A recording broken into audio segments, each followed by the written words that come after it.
Hello জনগণ, কি অবস্থা সবার? আশা করি সবাই ভালো আছেন। এখন ওভাবে অবশ্য ভিডিও নিয়ে আসা হয় না, অনেকদিন পরে আবারও আসলাম একটা ভিডিও নিয়ে একটু চেহারা দেখাতে।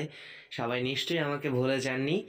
তো আজকে একটা জিনিস আমি ট্রাই করব আপনাদের সঙ্গে, জাস্ট তার এক্সপিরিয়েন্সটা শেয়ার করব। সেটা হচ্ছে ইউটিউব টিকটকে ভাইরাল হয়েছে এই জিনিসটা।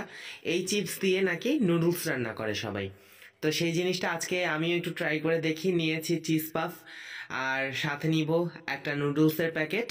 এখানে আমি মামা নিয়েছি, আপনারা মামি চাচি যেটা আছে আপনার হাতের কাছে সেটাই ব্যবহার করতে পারেন, কোনো অসুবিধা নেই। যাই হোক, একটু স্পাইসি দেখে একটা নুডলস ব্যবহার করার চেষ্টা করবেন, তাহলে খেতে ভালো লাগবে। আর এইদিকে আমি কিছু জিনিস নিয়ে নিয়েছি, যেমন অর্ধেকটা পরিমাণ টমেটো আমি নিয়ে নিয়েছি, আর সাথে আছে একটা আস্ত পেঁয়াজ আর অর্ধেকটা পরিমাণ আস্ত রসুন, সেটাকে আমি কলিগুলোকে একটু ছাড়িয়ে রেখে দিয়েছি। এগুলোকে জাস্ট একটুখানি চপ করে নিব। এটা একটুখানি আমার স্টাইলে আমি করছি, আপনারা আপনাদের মতো করে নিতে পারেন। এটার আসলে স্পেসিফিক ওইভাবে কোনো রেসিপি নেই, জাস্ট একটু শেয়ার করছি আপনাদের সঙ্গে যে এটা কেমন হয় জিনিসটা। যাই হোক, পেঁয়াজটাকে একটু ডাইস করে কেটে নিলাম, টমেটোটাকেও ডাইস করে কেটে নিলাম, আর গার্লিকটাকে একটু ফাইনলি চপ করে নিব। সব কিছু রেডি হয়ে গেলে এরপরে আমি সরাসরি এখন চুলার দিকে চলে যাব। এদিকে আমার সব কিছু রেডি হয়ে গিয়েছে। এখন চুলায় একটা প্যান বসিয়ে দিয়েছি, এর মধ্যে অ্যারাউন্ড 2 টেবিল চামচের মতো সয়াবিন তেল দিয়ে দিয়েছি। আপনারা চাইলে অলিভ অয়েল কিংবা বাটার দিয়েও রান্নাটি করতে পারেন, যেটা আপনাদের মনে চায় আর কি। আর সাথে দিয়ে দিব এই কেটে রাখা পেঁয়াজ, টমেটো ও রসুনটাকে। সব কিছুকে খুব ভালোভাবে একটু সটে করে নিব, একদম কাঁচা ভাবটা চলে যাবে সেই পর্যন্ত এটাকে খুব ভালোভাবে নাড়িয়ে চাড়িয়ে একটু সটে করে নিব। এই পর্যায়ে একটুখানি টুইস্ট দিচ্ছি এখানে, সেটা হচ্ছে আমি একটুখানি অরিগানো আর একটুখানি ব্যাসিল এখানে ইউজ করছি। প্রত্যেকটা 1/4 চা চামচের থেকেও কম করে আছে। এবারে এই সব কিছুকে খুব ভালোভাবে একটু মিশিয়ে নিব। অরিগানো আর ব্যাসিলটা যেটা করবে, এটার মধ্যে একটা পিৎজার ভাইব নিয়ে আসবে, খেতে একটু ভালো লাগবে। আর একটু বেশি স্পাইসি করার জন্য এখানে কিছুটা শুকনো মরিচ সেটাকে কেটে কেটে দিয়ে দিচ্ছি। এবারে এটাকেও একটুখানি ভালোভাবে আমি মিক্স করে নিচ্ছি, সবগুলোকে একটু ভালোভাবে আমি টেলে নিব। এরপরে এটাকে আমি একটা বোলের মধ্যে ট্রান্সফার করে নিচ্ছি। এটাকে একটুখানি আমি ব্লেন্ড করে নিব, লাইক এটাকে একটা রেড সসের মতো তৈরি করে নিব। মানে এই যে নুডলসটা আমি তৈরি করব, এটার মধ্যে একটা চিজি ভাব পরিপূর্ণভাবে আনার জন্য এইরকম একটা রেড সস আমি তৈরি করে নিয়েছি।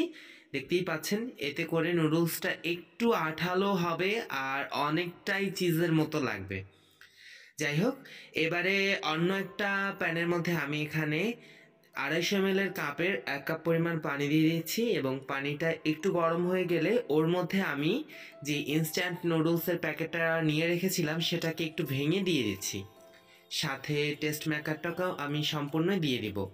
আর এই নুডলসটা মোটামুটি অনেক ঝাল। হ্যাঁ, এই জন্য আর আমি এই নুডলসের মধ্যে অন্য কোনো এক্সট্রা মরিচ ব্যবহার করছি না। আপনারা চাইলে ওই সময় মরিচের গুঁড়াও একটু ব্যবহার করতে পারেন, টমেটো এবং পেঁয়াজ যখনটা আপনি ভেজে নেবেন ওই পর্যায়ে। ভালোভাবে নুডলসটাকে বয়ল করে নিব। পানিটা যখন এভাবে গালাগা হয়ে আসবে ওই পর্যায়ে এটাকে আমি চুলা থেকে নামিয়ে নিব। একটু পানি রেখে রেখে এটাকে নামিয়ে নিব, একদম ড্রাই করে ফেলছি না। এখন আবারও আমি ওই প্যানটা নিয়ে নিচ্ছি, ওই প্যানের মধ্যে আমি সামান্য একটুখানি পানি দিয়ে দিব, আর এই পর্যায়ে দিয়ে দিব সেই চিজ পাফ যে চিপসটা আছে সেই চিপসটা।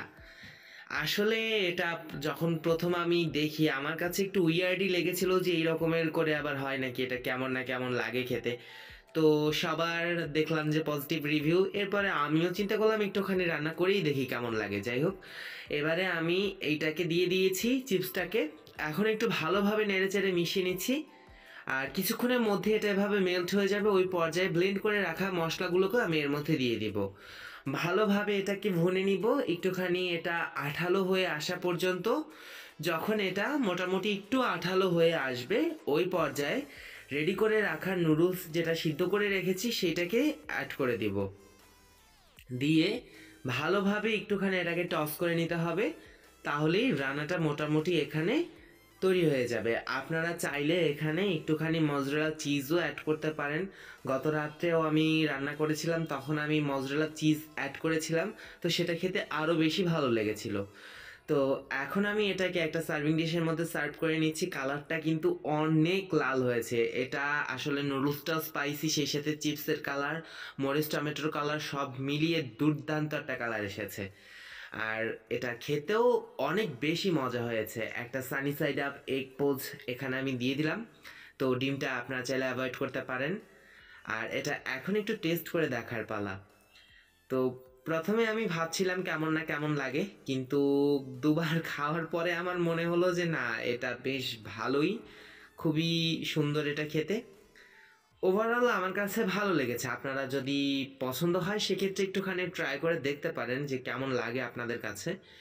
আশা করছি খারাপ লাগবে না। যারা এই টাইপের স্পাইসি খাবার খেতে পছন্দ করেন তাদের কাছে অবশ্যই জিনিসটা ভালো লাগবে। আমি এটাকে আমার দিক থেকে রেটিংয়ে কত দিব, 9 দিব আউট অফ 10-এর মধ্যে। তো আমার কাছে এটা খুব বেশি ভালো লেগেছে। তাহলে আমি আজকের মতো চলে যাচ্ছি।